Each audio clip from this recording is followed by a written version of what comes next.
Bonjour, mon nom est Guy Jacques. Je vous souhaite la bienvenue à l'émission Au cœur des Appalaches. Aujourd'hui, nous nous intéressons à un organisme culturel qui présente, pour la saison 2025-2026, 66 spectacles très diversifiés à Thetford. Il s'agit bien sûr de Diffusion Tram. Et pour en discuter, nous rencontrons M. André Gagnon, directeur général de l'organisation. Bonjour, André. Bonjour, M. Jacques. Ça va bien aujourd'hui? Ça va très bien, vous-même. Tu peux m'appeler Guy, d'ailleurs. D'accord, Guy. Parfait. Pouvez-tu nous dire, finalement, comment a débuté l'aventure de Diffusion Tram, qui était Spector à l'époque? C'est parti des fêtes de l'amiante, je crois. À ma connaissance, de ce que j'ai su, c'est que dans les années 87-88, il y avait encore des très gros spectacles, notamment au stade. Il y a eu, je me rappelle, quand j'étais petit, j'étais voir Stéphane Rousseau, Samantha Fox, qui était passé. Oui, je me souviens de ça. Oui. Il y avait Claude Dubois, il y en a eu des très gros artistes. Puis, à un moment donné, ça l'a comme cessé, je ne sais pas pour quelle raison exactement, peut-être un essoufflement, puis un manque de financement ou autre chose. Puis les gens se sont dit, côté culturel, il faudrait comme repartir quelque chose de professionnel de ce genre de spectacle-là. Donc, à 8-9, ils ont recréé le comité de spectacle de Thetford Mines, qui a débuté à Maison de la Culture dans le temps principalement, puis que toutes les opérations étaient faites à la main, au téléphone et ainsi de suite, de l'huile de coude, pas mal. Ça a évolué grandement depuis ce temps-là. Ça a changé, mais il a fallu partir sur des très bonnes bases. Puis je pense qu'il y avait des gens très motivés au départ qui ont parti ça. Curieusement, en même temps, à Rimouski, il y a un autre organisme qui se partait en 88 qui s'appelait également Spector. OK. Donc, ça a créé de la confusion pendant quelques années, disons. Ouais, mais d'où, éventuellement, en tout cas, on en discutera tantôt, mais d'où notre changement de nom pour s'appeler Tram maintenant. C'est une des raisons qui est à la source de ça. Okay. Mais c'est ça. Spector a débuté vraiment là. Puis je pense que ça a commencé modestement. Peut-être des 5, 6, 7, 8 spectacles par année. Mais il y a eu des Jean-Pierre Ferland. Il y a eu des très gros spectacles. Ils ont misé tout de suite en partant. Puis dans d'autres cas, ils ont décelé des talents, peut-être d'artistes qui n'étaient pas connus, qui aujourd'hui sont rendus reconnus peut-être à l'international et tout ça. Là. Donc, je pense qu'ils ont eu des très bonnes bases. Je me rappelle juste quelques noms. Il y avait M. Harold Vachon et sa femme, puis M. Pierre Vachon, entre autres, à l'époque, qui ont parti ça. Mais c'est venu quand même combler un vide. Comment ça se passait vraiment au niveau culturel avant que Spector ne soit présent dans la région? Bien, il y avait quand même beaucoup de spectacles au niveau culturel, mais c'était pas désorganisé. C'était juste... Les bars en faisaient beaucoup. Il y avait des locations de salles, il y avait des spectacles. Dans le temps, il y avait des bars. Dans le temps, il y avait des bars. Il y avait beaucoup d'orchestres. Ce qui fait que la vie culturelle, ça bougeait quand même. C'était juste peut-être pas des artistes nécessairement de Montréal ou on va appeler ça professionnel, quoique professionnel, c'est un peu péjoratif parce que les gens qui faisaient ça étaient extrêmement talentueux, mais ils n'étaient pas dans les organisations des agences comme aujourd'hui. Il y a beaucoup des diffuseurs professionnels comme nous. On est les seuls, quand même, dans très grand. Savoir d'Israéli le plus proche. Il y a le comité culturel à d'Israéli. Exactement. Il y en a quelques-uns, mais sinon, ça s'est toujours fait de manière informelle. Disons, hey, go on chum, on s'organise un spectacle, puis on monte ça. Mais les clubs prenaient tellement de place, autant de Balmoral que d'autres endroits, la Maltonnière. En tout cas, on en entend encore des vieilles histoires de dans ce temps-là. On se rappelle des souvenirs, finalement. Finalement, il n'y avait pas de grosse salle à grande capacité comme celle qu'on a aujourd'hui. Quelle est la mission principale de Diffusion Tram? C'est sûr que la mission principale, c'est de donner accès à la culture. Dans les grandes lignes, notre première ligne, c'est de dire qu'on doit diffuser des spectacles professionnels, comme je mentionnais. Mais au-delà de ça, je pense que la base, c'est vraiment de donner accès à la culture sous toutes ses formes. On a beaucoup de partenariats qu'on a effectués dans les dernières années principalement pour donner accès à cette culture-là. Oui, il y a les arts de la scène qu'on fait avec les spectacles, disons, on a eu les Dion, on a Salle Barbe, on a des très gros spectacles. Mais également, la culture, il n'y a pas que chez nous qui s'en fait, puis il n'y a pas juste les arts de la scène. On a eu des partenariats, disons, avec la Ville pour lancer, il y a 2 ou 3 ans, il y avait les mercredis musicaux qui faisaient déjà, ils ont fait les jeudis et les vendredis. Là, maintenant, ils ont fait les samedis familiaux. Okay. Donc, à ce moment-là, c'est avec l'aide de Tram et du ministère, le gouvernement du Québec, je ne saurais pas quel palier, mais on a lancé ça, les samedis matinaux, avec des jongleries, des cirques, des chansons, un peu de choses. Donc là, ça fait curieux à dire, mais on participait financièrement à aider la Ville, parce qu'on est quand même partenaire avec la Ville qui nous aide avec la salle. Donc, ça faisait... c'est une des collaborations. Sinon, on a beaucoup d'événements. On en a discuté tantôt hors caméra, mais au niveau de la micro des Haldes. Ils font des choses qu'on ne fait pas. Ils font des soirées d'humour qu'on commandite. On présente un spectacle chez eux que, dans le fond, on se trouve à produire en dehors de notre salle. On collabore avec la Station des Arts aussi, parce qu'eux, ils peuvent exposer 1, 2, 3 artistes par année. Donc, à ce moment-là, nous, les artistes qui ne peuvent pas être exposés, il y en a certains qu'on a rencontrés et qu'on présente dans nos couloirs avant l'entrée de la salle. Okay. Donc, on a les servez de lieu d'exposition aussi. Un petit peu, c'est ça. Donc là, il y a de la peinture. On a offert également, dans les dernières années, l'année passée, on a offert 3 lancements de disques, si on peut appeler ça comme ça, pour les artistes du coin. Donc, il y a certains artistes du coin émergents qui voulaient lancer des albums. On leur a offert la salle gratuitement. Okay. Ils ont pu faire un spectacle, vendre des billets. On a même vendu des billets pour eux. Donc, tu sais, on essaye de tisser un peu la culture régionale, donner accès à ça. Il y a un esprit collaboratif, au fond, à travers tout ça. Très collaboratif. Puis parce qu'on se dit que ce soit chez nous ou pas chez nous, ça va au-delà de nos murs, je pense, la mission. Ouais. C'est côté culture. Du moment que quelqu'un consomme de la culture, tout le monde gagne. Là. C'est sous toutes ses formes. C'est là qu'on peut. Okay. Oui, je comprends. Est-ce qu'il y a eu des moments marquants dans l'évolution de l'organisme? Oui, bien là, il y a eu la formation, comme je disais, avec les gens qui étaient extrêmement motivés. Puis le gros boom, j'ose croire que c'est quand il y a eu, en 2008, une rénovation de la salle. OK. C'était beaucoup de la Maison de la Culture, comme on mentionnait. Et une fois de temps en temps, je pense qu'il y avait des spectacles à la salle du Sceau. Mais en 2008, il y a eu une immense rénovation avec une subvention du ministère, partenariat aussi avec la commission scolaire et la ville. C'est là qu'ils ont mis des sièges neufs. Ils ont refait tout l'aménagement, l'acoustique, l'acquisition d'éclairage, de matériel, d'équipement de scène extrêmement sophistiqué. Ce qui fait que là, les spectacles se sont tranquillement transportés vers la salle du Sceau. Je pense que ça a été le gros boom. Et en même temps, ils en ont profité. Ils ont dit, tant qu'à faire ça, on va embaucher une ressource permanente à temps plein. Donc là, il y a eu une directrice générale d'embaucher à ce moment-là. Donc je pense que ça a été vraiment le gros déclic d'avoir quelqu'un qui travaille à temps plein rémunéré et d'avoir une belle salle flambant neuve. Tous les ingrédients étaient là, dans le fond, pour que ça augmente. Fait que je pense qu'on a gagné en crédibilité auprès de la ville, de la culture, de la région, mais auprès des artistes et des agents aussi qui ont dit « Oh, OK, vous êtes plus amateur, vous êtes rendu professionnel. » Fait que là, à ce moment-là, on va se permettre d'envoyer des artistes qui, normalement, se produisent juste à Montréal, dans les grandes salles, les places des arts, les grands théâtres, ou des choses comme ça. Et on dit « Ah, bien, on pourrait peut-être bien les faire passer chez vous. » Il y a déjà eu l'Orchestre symphonique qui est venu faire des représentations. L'Orchestre symphonique de Québec, il y a environ une quinzaine d'années. J'avais été... Il faut dire que mon histoire se passe quand même en 2 étapes. Il y a 15 ans, j'ai fait un remplacement de congé de maternité de cette ressource-là qu'on parlait. Puis j'ai été là pendant 1 an. Ensuite, j'ai été dans un autre domaine jusqu'à mon retour en décembre 2022, exactement. Donc, il y a 15 ans, c'est moi qui avais été comme négocier ça. La venue, dans le fond, de 3 événements annuels avec l'Orchestre symphonique de Québec, qui venait en formule quand même réduite, on va le dire, de 53 musiciens, qui est quand même pas rien, mais c'était quand même une formule réduite pour eux. Donc, qu'on embarque dans un projet comme ça, il a quand même fallu démontrer le sérieux. Puis avec toutes les installations et les ingrédients qu'on avait, ça pouvait juste fonctionner. Je pense qu'on a été chanceux un petit peu aussi à travers, là. Fait que je regarde tout ça, c'est vraiment impressionnant, je te dirais. Il y a plein de choses que je savais pas de mon côté. Pour un petit milieu de 25 000 habitants, avec une salle de 600 quelques places, 639 pour être précis, c'est quand même quelque chose. Puis on est chanceux au fil des ans, les gens nous ont supportés beaucoup.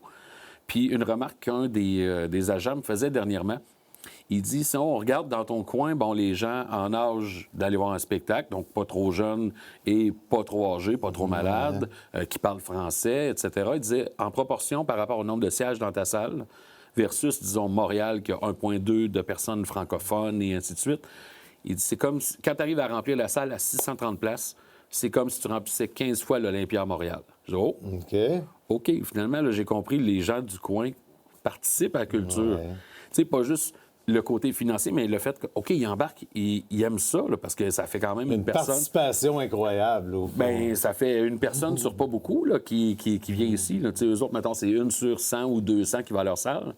Tandis que nous autres, c'est 1 sur 20 ou une... Oh, ça fait du monde, finalement. Quand on pense en plus qu'il y a souvent d'autres offres, il y a l'assurantiel le même soir, il y a beaucoup de choses. Donc, crime, on se trouve choyé, vraiment supporté, je pense, au niveau de la culture. Parfait. Comment, selon vous, Diffusion Tram a-t-il contribué à façonner la vie culturelle de la région au fil des ans? Bien, je pense que c'est justement au niveau collaboratif, surtout dans les dernières années. tu sais, les gens partent de Disraeli, ils viennent voir ça ici. Ouais. Fait que, au niveau de la région, je pense que ça a quand même bien été de présenter des beaux gros spectacles. Mais au niveau collaboration, je pense que ça l'a comme...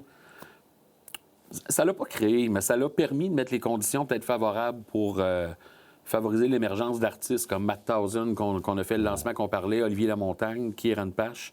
Donc, c'est des petits gars du coin qui veulent faire de la musique, qui font de la musique, qui ont énormément de talent. Puis là, qui cherchent un médium, ils cherchent une manière d'aller comme... de se faire voir, premièrement, déjà là, puis d'aller un petit peu plus loin dans leur art. Puis tout le monde, c'est sûr, qui est artiste, peut rêver, pas d'être millionnaire, d'être faire le tour du monde, mais de vivre de son art, d'en faire un métier.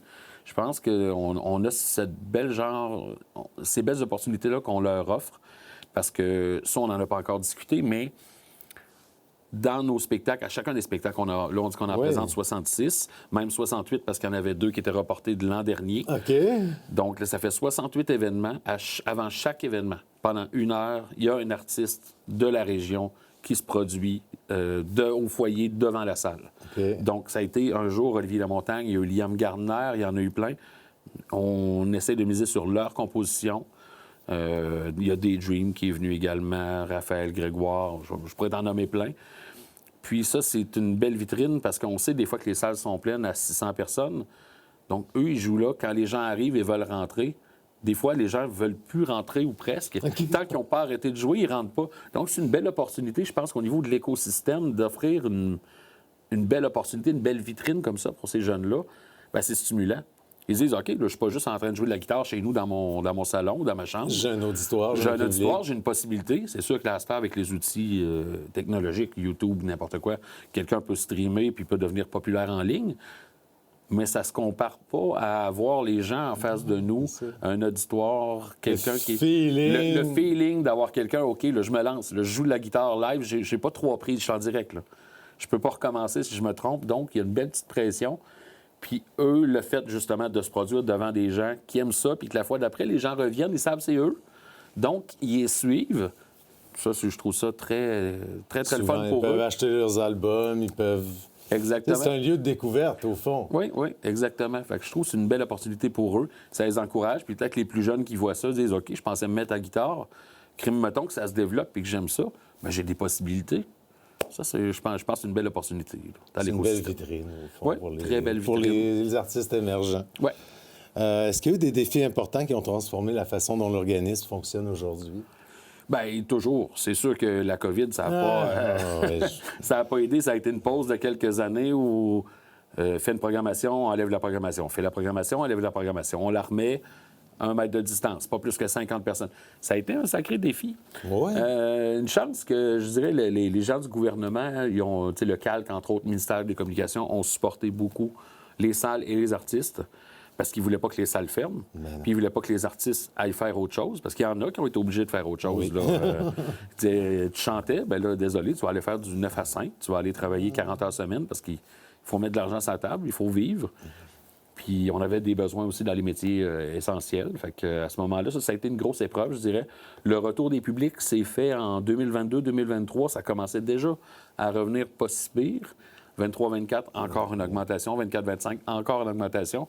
Puis là, jusqu'à maintenant, on a déjà dépassé largement la vente de billets qu'on avait ce que c'était avant la pandémie. C'était dans l'année passée totale. Okay. C'est sûr qu'on va en vendre plus qu'avant la pandémie, parce que techniquement, on a plus de spectacles aussi. Ouais. Faut pas se mentir. Il y a un petit peu de ça. Mais quand même, ça veut dire que les gens, ils participent, ils ont le goût de sortir, ils gardent encore ça dans leurs dépenses, je dirais, pas essentielles, mais pas loin de dire OK, il faut que je me garde un peu d'argent pour m'évader, pour me gâter. Pour me divertir. Me divertir, sortir, aller voir l'artiste que j'aime, chanter ma toune avec lui, puis qu'il la chante pour moi. C'est ce genre de choses-là. C'est vraiment... Ça a été une très grosse épreuve. C'est vraiment le fun d'avoir ça en région quand même et de pouvoir en profiter ainsi. Oui, effectivement. Et de ne pas avoir à se déplacer à Québec ou à Sherbrooke ou des choses comme ça. Fait que ça, cette période-là de pandémie a apporté autre chose aussi. Il y a eu un changement au niveau de la direction. Ouais. C'est là que je suis arrivé. Donc là, il y a eu comme pas d'échange d'informations, je dirais. Fait que ça a été une transition quand même houleuse d'avoir à deviner. Ouais. Oui, OK, je l'avais fait il y a 15 ans. On repart à zéro. Mais on repart à zéro un peu. Tu sais, il y a des bonnes bases, mais Je prends quoi où? Je parle à qui? Je fais comment? OK, il faut que je monte une programmation. On est rendu au mois de février. Je vais à l'événement Rideau à Québec, qui est annuel, qui est tous les diffuseurs, tous les agents se rencontrent, un paquet d'artistes. D'habitude, les gens arrivent là, la programmation n'est pas mal faite, on confirme, on a des jasettes, on prend des options pour les années suivantes. Moi, j'arrive là, calendrier blanc. Complètement blanc. OK. Donc, l'année... Tout est à monter. Donc, vu que c'est en février 23, toute l'année 23, 24 était à monter. De A à Z. On partait de zéro. Fait que là, OK, je me suis dit, bon, il faut du rock, il faut de la chanson, il faut de l'humour, il faut... Ça a été tout qu'un défi. Une variété, finalement. Oui, effectivement. Ce qui a donné ma première programmation, si on peut dire, la programmation depuis que je suis en place. Parce qu'on a un comité, quand même, on se concerte dans le CA aussi, se donner des deuxièmes opinions parce que on s'adule, on met des choses que je connais pas nécessairement parfois. Parfois, je suis pas le public cible, on va dire. Des fois, mettons, il y a une clientèle plus âgée. Ben, je crois que c'est bon, je crois que les gens vont aimer ça, mais je me réfère beaucoup à mon CA de ce côté-là, qui est peut-être plus proche de la clientèle cible. Pour prendre des décisions à ce moment-là. À la fin, pour trancher, où on a le choix entre lui et lui qui se ressemblent. Fait que c'est ça. Ça a été un gros défi, je dirais, cette transition-là, cette période-là, de restarter la machine. En plus, on amorce ça qu'en 23, on fait le changement de nom. Fait que là, il y a eu tout le branding, les sites Internet, la gestion de toute l'organisation, renouvellement de l'informatique. Oui, ça a commencé... ça a commencé solide, là. C'est un beau défi. Fait que ça, tu sais, de l'organisation, ça aurait pu nous assommer ou dire, crime, on a manqué quelque chose, on va prendre du retard, on va essayer. Finalement, ça a super bien été. J'ai été bien épaulé par le CA, j'ai une bonne équipe en place. On a réussi à faire la saison, à relever ça, ni vu ni connu, que tout aille bien. C'est peut-être la première qui était la pire aussi, finalement. Après ça, tout était en après ça, là, une fois qu'on a fait le tour de la roue, que ça fait 1 an, 2 ans, 2 prolongations, 2 programmations, on a fait plusieurs spectacles. Je savais un petit peu plus où je m'en allais. Là. Puis le CA également, parce que c'est sûr qu'en il y a plusieurs nouveaux membres aussi à ce moment-là, j'imagine. Un petit peu. Puis en gouvernance, à ce moment-là, eux, c'est plus l'orientation, les budgets, le support, mais c'est pas le day-to-day, c'est pas la poutine quotidienne. Donc, à ce moment-là, on a cherché, mais j'ai eu un très bon support de mon CA. C'est ce qui nous a permis de passer à travers. Parfait. Selon toi, qu'est-ce qui distingue Diffusion Trame des autres diffuseurs culturels au Québec? Est-ce qu'il y a vraiment des distinctions, premièrement? Oui et non, pas tant. Je pense que c'est au niveau de l'expérience, puis de la salle, puis de l'équipe, puis des valeurs qu'on met de l'avant, mais... Je pense qu'il y en a des fichus de bons diffuseurs dans la province. Pour en côtoyer dans le réseau centre, on est 25 membres. Il y a Saint-Georges, Sainte-Marie, Baie-du-Fèvre, Sherbrooke, il y en a plein. Mais dans la région, vous êtes les seuls, j'imagine. Bien, dans la région, aller jusqu'à, mettons, Disraeli et tout. Là, mais il y a Disraeli présente davantage, je pense, des artistes émergents beaucoup. Oui, ils ont été reconnus, un peu moins connus. Oui, là, ils essaient beaucoup d'aller dans des connus, mais qui font du rodage ou d'autres expériences. Mais c'est sûr qu'ils ont un cachet qui est bien à eux. Ils ont un cabaret. Nous autres, c'est sûr qu'on a une grosse salle à l'italienne à 630 sièges, mais est modulable. Donc, on a les spectacles, comme vous avez pu voir récemment. Mon oncle Serge Anonymous, qui est en formule debout. On a des spectacles qui se font on-stage. On a des spectacles qu'on peut faire en cabaret. Donc, ça donne lieu à toutes sortes d'expériences. C'est sûr, de ce côté-là, je dirais qu'on se distingue peut-être qu'on n'a pas à avoir 2, 3, 4 salles. On peut tout faire dans cette salle-là. Même à un moment donné, en tout cas, peut-être... C'est multifonctionnel. Multifonctionnel. Puis peut-être qu'à un moment donné, ça viendra le projet à bout aussi. Mais j'avais parlé à Anthony du TUW, la lutte. Puis on devait tenir un gala de lutte, possiblement à l'intérieur de la salle du saut. Donc, c'est pour dire les possibilités, on les a. On a l'équipement pour, on peut agrandir la scène, le plancher. Il suffit d'avoir l'imagination. Donc, il n'y a pas de limite aux événements que vous pouvez présenter. Je dirais. C'est sûr que là, il y a des limites de dimension. Là. Il y a certaines pièces ou des choses qui sont carrément trop grosses qui ne rentrent pas. Mais disons que c'est peut-être ça qui nous distingue dans un sens parce que je pense qu'on a tous la volonté de propager la culture, de donner accès. On présente tous des bons spectacles. Des fois, les territoires fait qu'on est proche. Si on présente le même, on peut se nuire un peu. Fait que, tu sais, des fois, mettons, dire, pourquoi je vais voir... Mettons, on habite à mi-chemin à Saint-Pierre. Est-ce que je vais voir à Thetford ou je vais le voir à Sainte-Marie? Je pense qu'on a 2 belles salles, 2 belles propositions. Tu sais, fait que je pourrais pas dire qu'on se distingue tant que ça. Mais à l'exception que de l'autre côté, mettons, s'ils veulent faire un événement debout, festif, il faut qu'ils aillent au Centre Castel parce qu'ils ne sont pas nécessairement équipés pour faire ça. Nous, on le fait toujours dans la même salle, toujours au même endroit. Parfait. Donc, c'est peut-être la grande distinction. C'est quoi, au fond, la mission de Trame? Bien, la mission de Tram, comme je disais tantôt, c'est de propager la culture, donner accès à la culture, faciliter la culture. Donc, c'est sûr que des fois, au niveau monétaire, ça peut être plus difficile, parce qu'on s'entend que des fois, ça peut chiffrer vite, là. Un billet de spectacle peut être entre 60 et 70 $. C'est un peu plus dur de dire que c'est accessible. Parce que les artistes, évidemment, il y en a qui ne sont pas donnés non plus. Bien, c'est ça, exactement. C'est pas toujours nous, même je dirais rarement nous, qui décidons des prix de billets. C'est que selon le prix qu'on va payer l'artiste pour qu'il vienne se représenter, bien là, il y a un prix qui est attitré à ça. Fait que des fois, si on peut faire un développement de public, dans notre mission, on va essayer d'aller chercher des billets à 20 $, 30 $, 40 $ pour l'émergent. Mais c'est sûr qu'un artiste établi, que ça fait des années qu'il est là, à moins qu'il insiste vraiment pour que son prix reste bas, d'habitude, il augmente, puis il va chercher dans les 60. Et on a l'exemple de Marc Dupré qu'on présente ces temps-ci, qui coûte pratiquement 60 $ le billet. C'est un artiste établi, connu, que les gens aiment. Donc, c'est difficile d'arriver et de dire, bien, lui, on va le garder abordable, puis on va le mettre à 20 $. Sauf qu'on garde toujours les prix étudiants à 20 $, les prix enfants à moitié prix. On a les programmes VATL, que ça, c'est l'accompagnateur. C'est CAL ou VATL, je ne me rappelle pas le programme exact, mais c'est des gens qui sont à mobilité réduite ou handicap physique et mental qui ont un accompagnateur. À ce moment-là, ils payent le billet régulier. L'accompagnateur, c'est gratuit. Donc, c'est intéressant, ça. Oui, pour donner accès aux gens qui sont peut-être un peu moins favorisés, disons. C'est la même chose au Festival Donner de la chance également. À tout le monde d'assister Donner au la chance à tout le monde. Finalement. Puis en plus de ça, c'est sûr qu'on se garde toujours la discrétion de donner des billets aussi. Donc, à chaque année, on pointe à peu près une vingtaine d'organismes dans la région. Soit l'ACIF, il y a eu Don Rémy, il y a... Nomme-les dans la région, il y en a au moins une vingtaine à qui on donne des billets, des paires de billets. Carrément, tenez vos usagers ou vos bénévoles ou les gens qui le méritent à ce moment-là pour donner accès à l'art. Parce que des fois, c'est ça, c'est peut-être une question de moyens. Donc, en ayant les billets gratuits, on y va, on y prend goût. Puis c'est pas nécessairement des billets qui se vendent pas. On va donner des billets pour des spectacles qui vont être remplis, des Laurent Paquin, on en a donné des billets comme ça. Donc, pour donner accès à ces gens-là. Fait que, notre mission, c'est pas de faire de l'argent. C'est de donner accès à la culture. Donc, le résultat qui peut être le fun au bout de ça, c'est oui, si on est rentable et on est autosuffisant, c'est l'idéal, là, parce qu'on reste une OBNL aussi, on n'est pas une entreprise. Mais à partir de là, nous autres, c'est vraiment de donner accès à la culture. Fait que là, 66 spectacles.